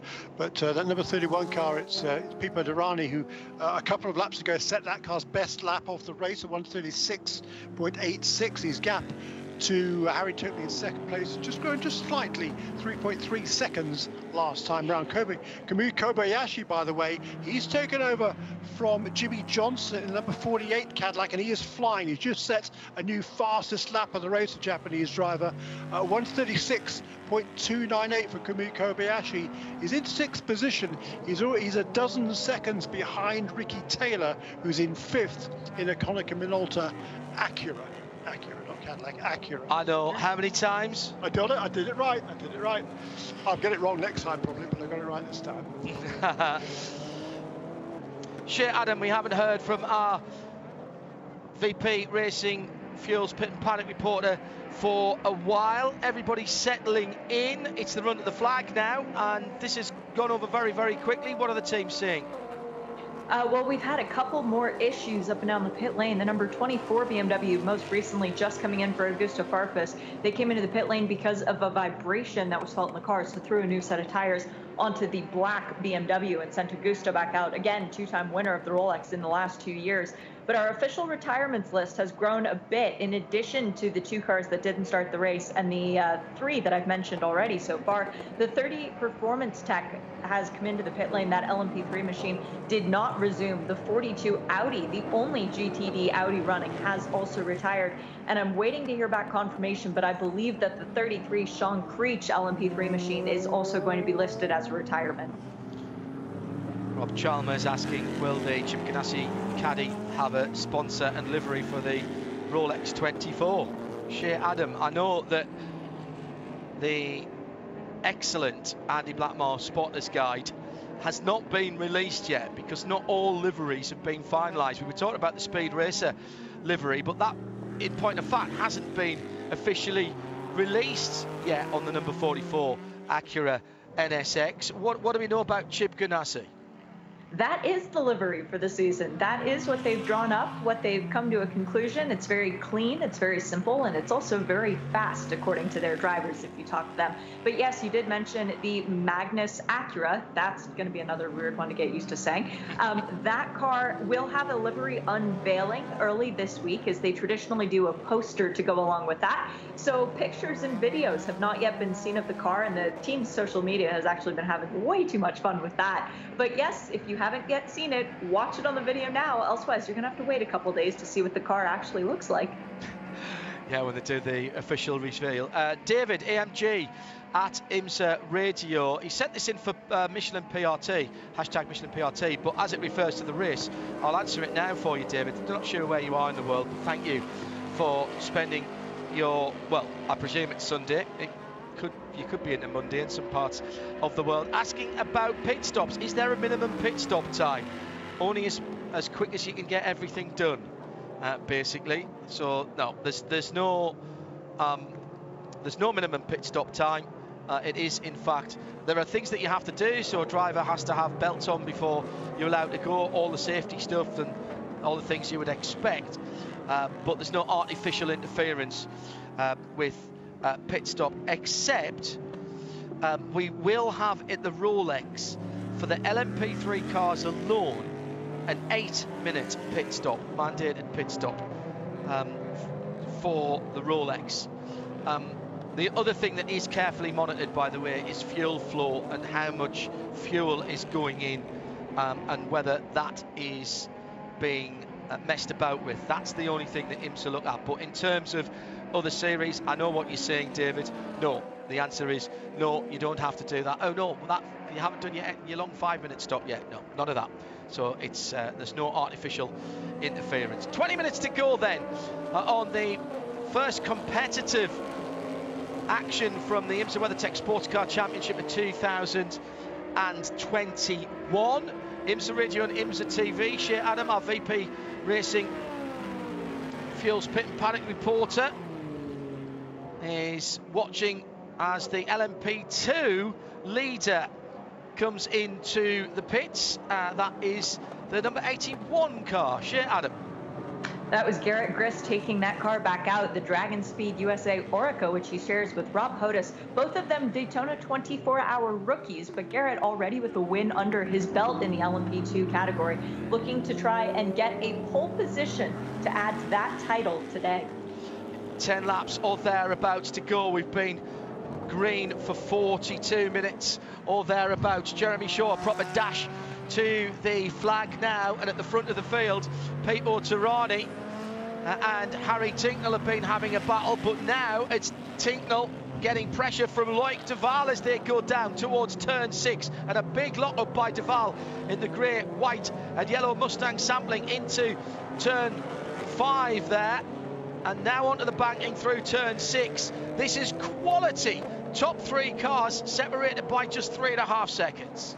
Yeah, good stuff, isn't it? And over the last couple of laps, Loic Duval has closed up onto the tail of Harry Tinknell. It looked like Tinknell might be getting a little bit closer. He was indeed within a couple of seconds of Pete O'Tirani a couple of laps ago as they negotiated some traffic. That has now extended itself just a little bit again, and instead Tinknell found himself under increasing pressure from Loic Duval. Just a couple of seconds behind this pair battling for second position is Ollie Pla in the Meyer Shank racing with Kurt Agajani and Acura, and then the other Acura, the Koenig Minolta car with Ricky Taylor at the wheel. He's about 3.5 seconds behind the sister Acura. So that is the way it stands at the moment. So with that pit stop for the number 81 car for Garrett Grist and Dragon Speed, that means the Chetlar Racing Dallara of Antonio Fuoco now leads the class, but by only a second over Mikkel Jensen in the PR1 Matheson Motorsports car number 52. So it's certainly game on in LMP2. In GT Le Mans, Kevin Estrada leads for WeatherTech Racing. Yeah, how did that happen? They've only made one pit stop. Will they be able to go to the end with Kevin in that Porsche? Well, he's been in there for 25 laps, so the answer is probably no. We'll see him along pit lane fairly shortly. Nick Tandy then will resume the lead for Corvette Racing. Why does that work so well in my head when I'm struggling with so many other changes this weekend? In fact, Estrada just comes into the pits now, as we were talking about. He's clearly listening into IMSA Radio. So Tandy will lead for Corvette by about 11 seconds from Nick Katzberg in second place. Also for Corvette Racing. So Corvette picking up season 2021 where they left off season 2024 from 3, with Philip Eng in what will effectively be third place for BMW Team RLL in the 25 car. In GTD, Bill Auberland for Turner by just under 2 seconds from Lawrence Vanto for Pfaff Motorsports Porsche in second. Those two very close indeed. No, actually they're not that close indeed. No, I was right, just under 2 seconds, sorry. Looking at the gap between the car further up the field. So plenty of battles with 16.5 minutes to go. That's your Mazda in race rundown. Kevin Estrada then outstays in the WeatherTech car. That will take him to the end of the race. Interesting decision, Jeremy, for WeatherTech to, I mean, we've seen them do this before. They've run in a pro class before at Le Mans when they didn't have to. They've jumped into the GTLM class from GTD. It's a shark pool in there, but for the most of the season, they're probably, for the shorter races certainly, only going to be battling the two Corvettes. Yeah, seems that way, doesn't it? But good strategy there. They have just made that pit stop. You're absolutely right. So they will, I think, probably give up the lead of the class. Although I have to wait and see when they come around. Have they? Okay, so it's now Corvettes 1 and 2. They're separated by 10 seconds or so. I'm just trying to look at the tracker, but we've got all the leaders are in the same place, and there's bunches of cars everywhere. Let me see if I can pick up that number 79 and where it is.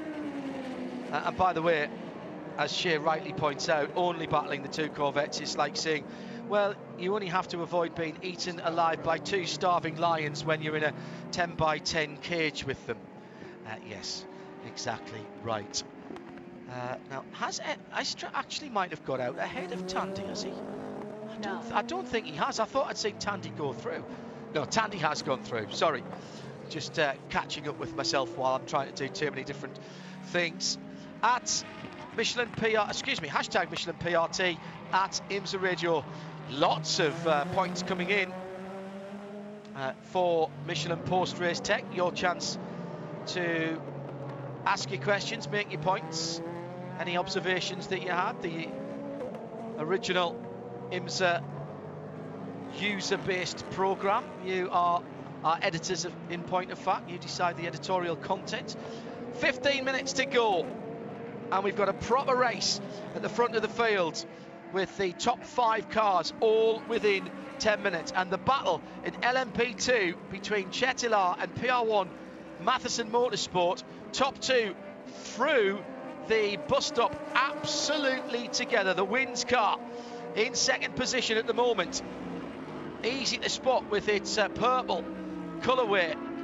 You will not be surprised when I tell you that Ben Keating is part of that team and is doing double duty again this year. Through the tri-oval then, Antonio Fuoco for Chettilar, leading for Mikkel Jensen for PR1 at the line, 0.6 of a second. By the way, Gabriel Aubry, if those two decide to get too silly, he's only about another 10 seconds further back down the road in the Tower Motorsports number 8 car, which they were struggling to find a setup on, it looked like, earlier in the week.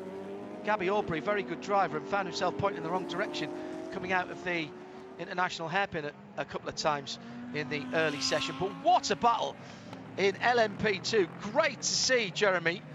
The sharp end of 10 LMP2s entered for the Rolex 24, and keep our fingers crossed that we'll see some of those stay for other races in the season.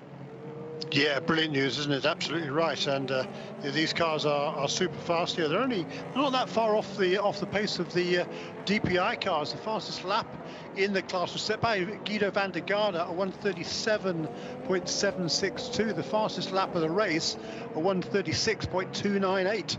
That was by Kobayashi just a half a dozen laps or so ago. And remember, they don't run to full European specification here. They are BOP'd back from the DPIs, aren't they? True. Working very well in the last couple of seasons on the Michelin tyres. Little bit of a fumble by the leader. The Chettilar car goes all the way down to the yellow line in NASCAR 3 and 4. I think it was the AIM car. Sorry, the Vassar Sullivan car. That's $5 in the jar for Hindhoff. That just held them up going through out of the bus stop. And then that's the Ganassi Cadillac that's gone over the top of both of them and down into turn 1. They've been side by side now for a third of a lap. And finally, Fuoco gets it back as Jensen refused to give up, and they ran side by side from the exit of the bus stop all the way into the first part of turn 1, and it's not over yet as they go past the 111 Grasser Lamborghini through the kink and down towards turn 5. Magnificent stuff. And Jeremy, what respect shown by all of the drivers there, including Renger van der Zande, who was coming over the top of them both as they went through the tri-oval. Yeah, absolutely right. Of course, yeah, they realise there's nothing really at stake here. It's just the starting positions for next weekend's Rolex 24 at Daytona. But hey, there's pride at stake, isn't there? And look, not only do we have this fabulous battle for the lead in LMP2, the third, fourth, and fifth are nose to tail as well.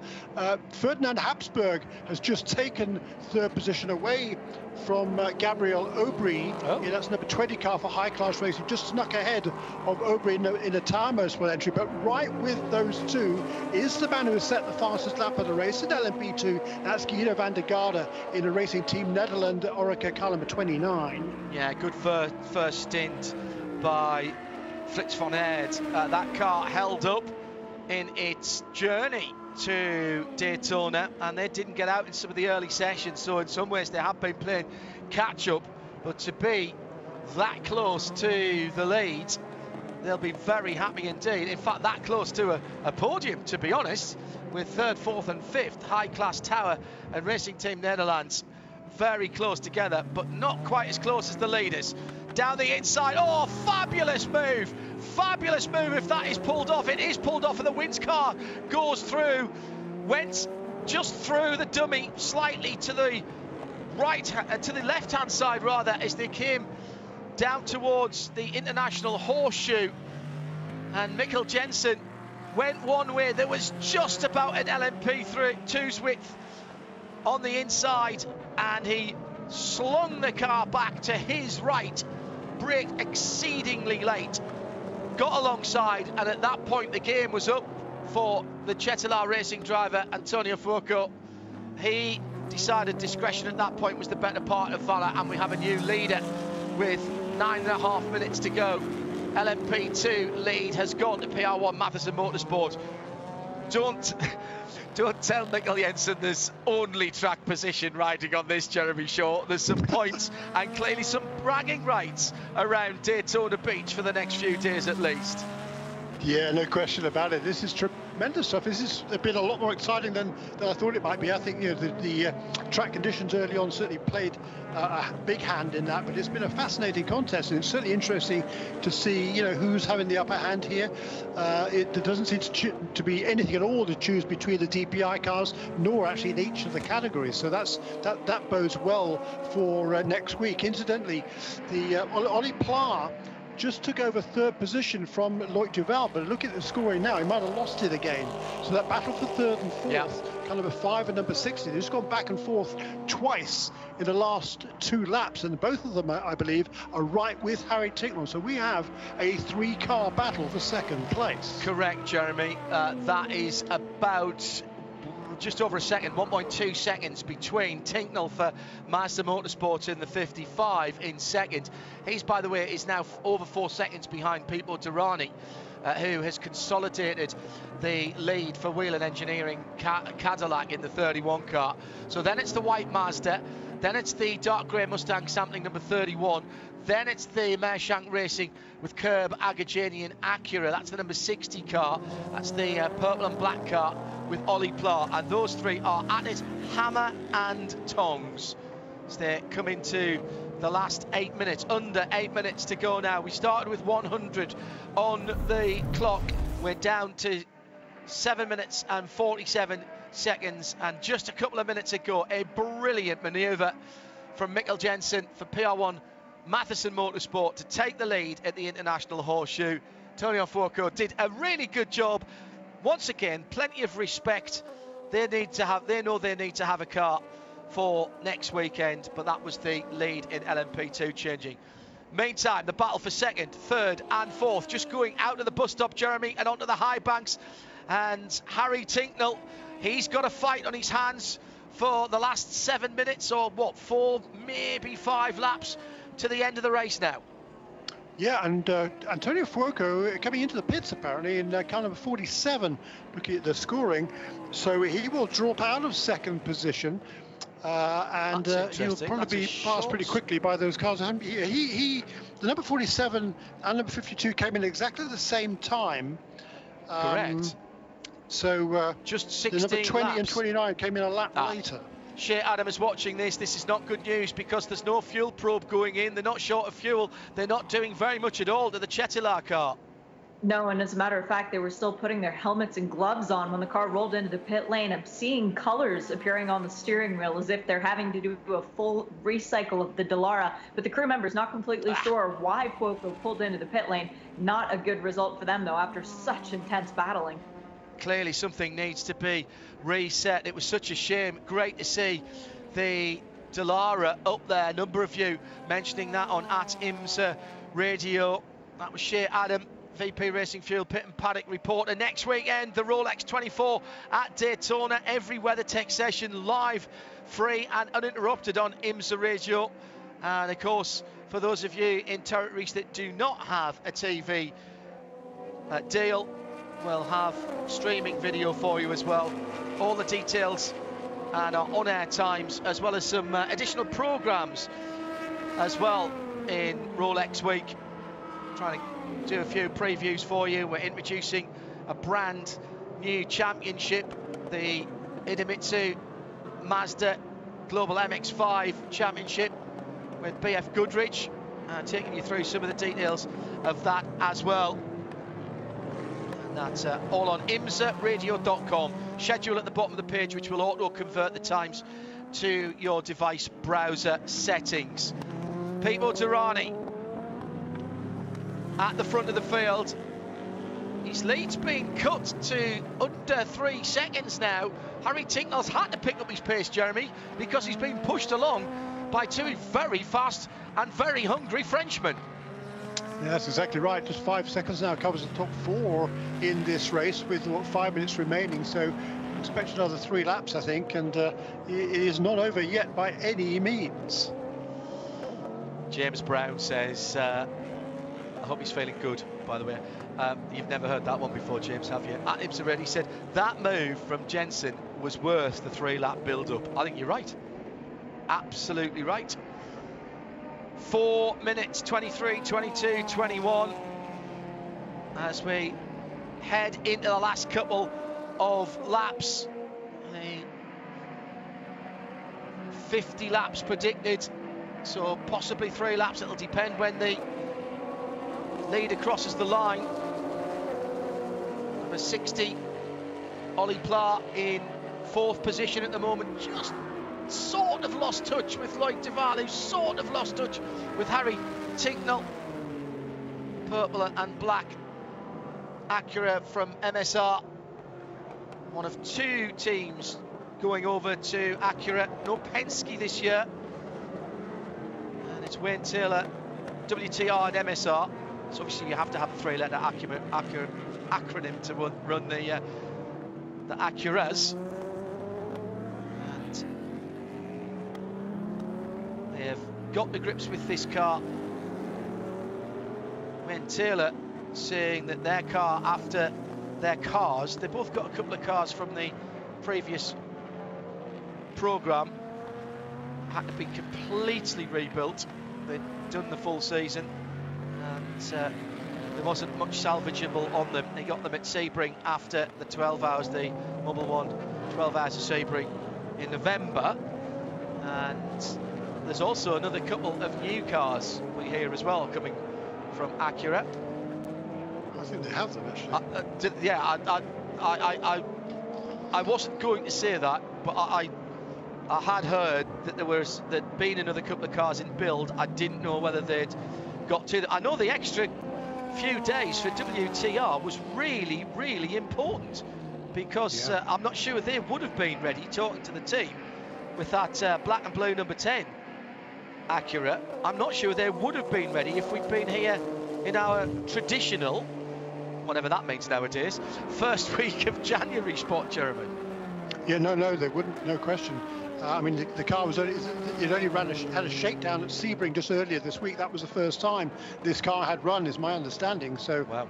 It was, they knew well in advance that the Raw dates had been changed for this season, so that allowed them to be able to put that plan together, and it worked out very, very nicely. And got a fresh car, and clearly it seems to be working very nicely right out of the box. Hello to Owen Trinkler and the rest of the team, and good to know that you're listening in on the PA at Daytona. Not doing the full season, of course, which is why they feel they don't need the potential of points or the bigger potential perhaps of damage before the big race later on. To know that TGM are tuned in, we wish them all the best for season 2021, as we do with everybody. Great to be able to celebrate such a large and varied field for IMSA in times since we went back racing last July here at Daytona on 4th of July weekend. How appropriate was that, by the way?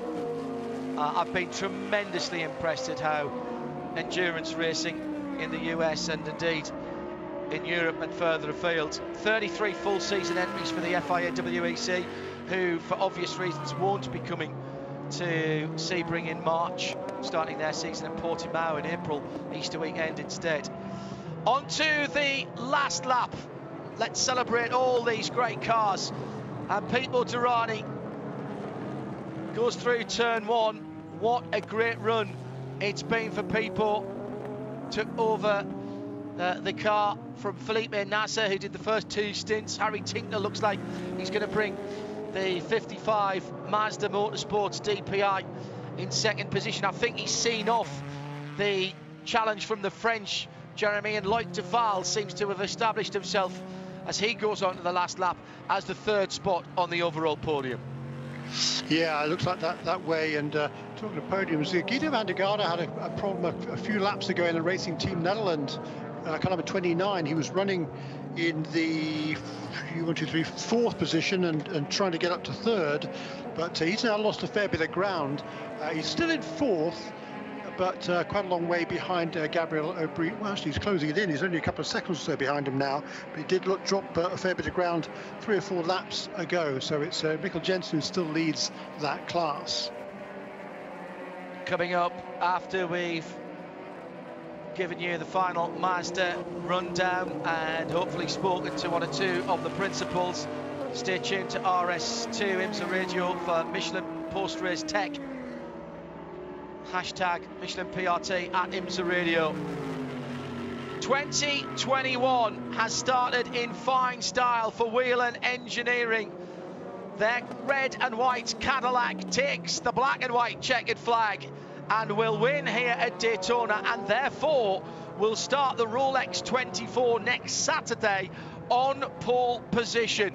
Harry Tinknell will start alongside, or at least his Mazda number 55 will.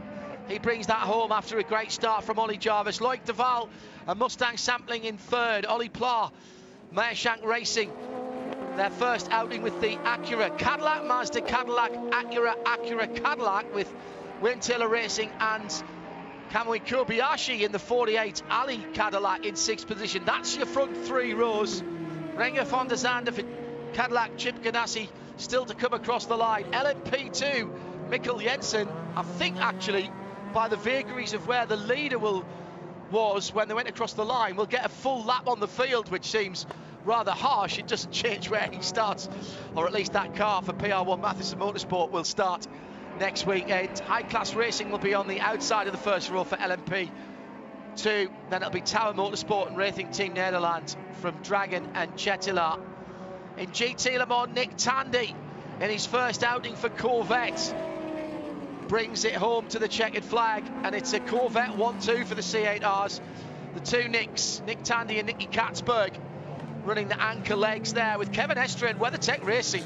Well, they played the strategy card there. We talked about it in our Porsche Keys to the Race, and that Porsche will start on the inside of the second row ahead of Risi, or at least alongside Risi, and ahead of the two BMWs.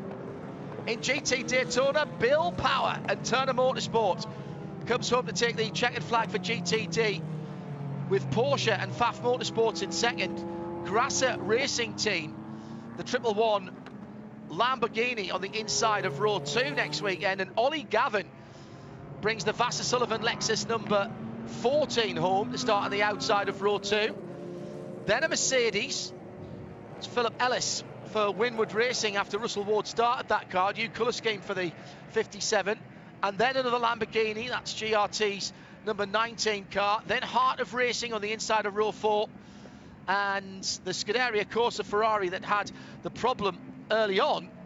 No, that wasn't the 63 car, was it? It was the 21.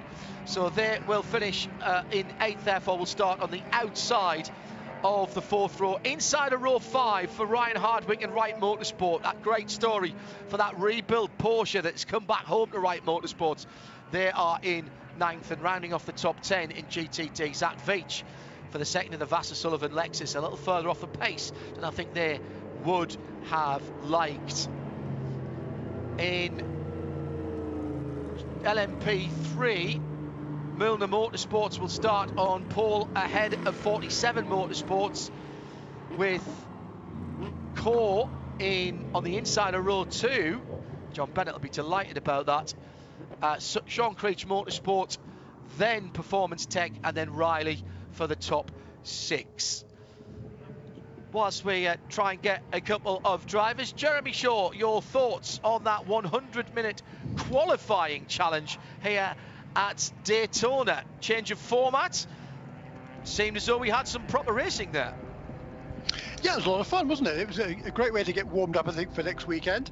A very well-earned victory there for the Action Express team and that Whelen Engineering Cadillac. I mean, it was looking good for them. They seemed to be set to start from the pole position. That didn't happen because the car was fractionally underweight. They actually put a new nose on that car for the qualifying session. Turns out it was a few pounds lighter than their regular nose. That's why the car, we believe, was underweight. So it wasn't underweight by a lot, but it was underweight, and that's all it takes. So I had to start from the back, but a really fine performance. The team told me they were going to be pushing hard. Indeed, they did, and come away with a victory here. And some good class honours earned further back as well. Shea Adam will grab some of the drivers in just a moment or two's time. Shea, your thoughts, and what are the teams seeing more to the point from your VP Racing Fuels Pit and Paddock report? It's been fairly quiet so far as the team communications, but what I'm hearing from Corvette Racing in particular, they took that race seriously. They used it as an opportunity to get their drivers, who perhaps don't have as much time working with the engineers and the crews, acclimatized to this new environment, and it paid off because Nick Tandy and Alexander Sims are the two newest members of Corvette Racing. And for Nick Tandy in particular, in the last 6 years, he has now started on pole position for GTLM 4 times. He's earned that award. So that is a remarkable accomplishment for the young man who values stock car racing just as much as he does sports cars. Oh, yeah. And if GM want to offer him a drive on an oval in a stock car, he would be very, very happy indeed. The full results are available at IMSA.com, and we'll start our build-up for the Rolex 24 with the first free practice session for the IMSA WeatherTech SportsCar Championship. IMSARadio.com. If you want to see our full schedule, it'll auto-convert into your time zone. Just waiting to get our winners into the victory circle at IMSA Radio, hashtag Michelin PRT. And we'll continue on RS2 IMSA Radio for that. One or two teams, Jeremy, deciding that discretion was the better part of valour and parking the cars early on, particularly those who aren't in it for the full season points. And I kind of understand to a certain extent that that tactic, given that there's a 24-hour race next weekend and a couple of positions here or there might not make too much difference for them. But racing in every class, certainly between the prototypes and LMP3. What a great addition. So far, so good. Yeah, I mean, there wasn't much of a race in LMP3 today, certainly, but I think there will be next time. I think the endurance capabilities of these cars could be under question. That's probably most likely reason why quite a few of the LMP3 cars didn't run the full race today, or even one of them didn't even start. As you say, the number 74 car for Riley Motorsports, and you're never going to question the strategies of Riley Motorsports, are you, with Bill Riley on the box there. Yeah, it does bode well, and I think it's going to be a fascinating race when we come down to it next week in LMP3. Thanks, Jeremy.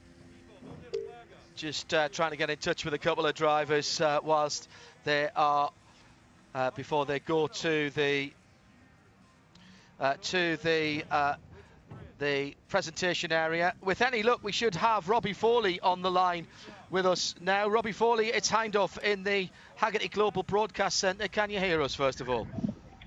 Yep, all good. How are you guys? I'm very good, Robbie. Congratulations, mate. Another one for Turner Motorsports. Bit of a difference in terms of the format, but you guys got your head around it. It's just racing, isn't it? Yeah, you can never take a win for granted, so that's what we went for today. Obviously, the start was exciting with a bit of rain. Everybody had to contend with, but got a clean start, just nice and easy. Don't want to scratch the car for next week. We could pick up a few cars, and we decided to, on the second yellow, I think it was, take advantage of the fact that the track was almost ready for dry tires. Probably wasn't quite ready, but we thought, why not save a pit stop later on? So we did that, threw Bill in the car, and just kind of waited it out. The strategy worked out for us, so I ended up winning. Great way to start the year for our guys, and hopefully it's good for next week. How tricky was it early on in those changeable conditions? We know how good the Michelin wet tyres are in the wet. They seem to be pretty good in the transition. And on the other side of things, what was Bill saying about it when he put the slicks on? Because it was that awful, shall we, shan't we time? Yeah, exactly. So at the start, it was really heavy wet, actually, but the rain had just stopped, and I think the sun started to poke out. It's hard to tell in the car, but it started to quickly dry. So on wet tires and drying conditions, you're always trying to see where you can find a bit more speed without taking too much risk. So that's hard on one hand. And then we had to make a tough call whether to go to dries or stay on wet under that yellow. So we decided that since we were going to take an easy approach to this race anyway, Bill wasn't going to push too hard or take too much risk, that it was worth basically netting that time for the next stop. So we spent a lot less time in the pits than others, which I think is a large reason why we ended up out front. You got some extra track time this weekend in the Pilot Challenge. Did that help? Yeah, for sure. I think it helps you know how the track matures through the weekend. I didn't do too much driving. The focus was on getting Vin, my teammate, some laps in the GS car, but it's always good when you can get some more laps. As the track rubbers in, you maybe change your line slightly or see where there's more grip, where there's not. So, it's always been helpful, and I've been lucky to do that for the last couple of years. So, really enjoying the GT4 car as well. And it'll be all taco Monday, of course, for you and the rest of the Turner team. Well done, mate. Best of Bill and the rest of the guys. We'll speak to you next week. Get some rest and get ready to go racing for 24 hours. Thanks. Cheers, guys. See you next week. Robbie Foley joining us live from Daytona. Great to hear Robbie being so positive, Jeremy. And in fairness, they both did a very good job there. At the time of the turnover, it was the absolute worst time to try and change tyres. Yeah, but absolutely the best driver to put behind the wheel in those conditions, wasn't it, would be Bill Hovland. Tremendous job. That was a really fine run once again by Turner Motorsport. And, the car is always fast here at Daytona. It was quick today. Bill, I think, set the fastest lap in GTD during the race as well, just to kind of hammer it home. So, it was a perfect day for Turner Motorsport. You have to explain the taco comment, Shea, for the guys at Turner, for perhaps listeners and viewers that don't know. Will Turner has an affinity for Mexican food and particularly tacos. So anytime that they find victory lane, they go out to eat. They eat some tacos. If they don't have a race the next day, they might indulge in a margarita or two. But that is a carrot that they dangle out in front of their drivers for every single weekend. And so this is a good omen for Bill Auberlen and Robbie Foley, who now lead the GTD Championship, by the way. And to consider, in Daytona Beach, you have quite a few options as to where to get good tacos. And I guarantee you, Will Turner has all of them staked out. Shea, our VP Racing Fuel pit and paddock reporter, and we're going to pull our coverage to a close right now as we're getting ready to hand the PA at Daytona over for the formalities. We'll continue on RS2 IMSA Radio for those of you who are so equipped, with a reminder that next weekend's race will be live on RS2. We've got sound and vision for those of you in territories that don't have video. We've got every session on the radio, and the race is on Sirius XM as well. We'll try and get some more driver interviews as we can, as we go through into our next programme. Thank you to everyone who's made the broadcast possible, particularly our colleagues at IMSA Media, to NASCAR Productions up in Charlotte, and to Tyler Norling and the rest of the IMSA technical team on site, and of course the PRs, the drivers and the teams, and particularly those of you who have been watching and listening, whether trackside or further afield. Jeremy Shaw was with me, John Hindhaugh in the Hagerty Global Broadcast Centre, and Shea Adam was our VP Racing Fuel pit and paddock reporter. Michelin Post Race Tech is next on RS2 IMSA Radio.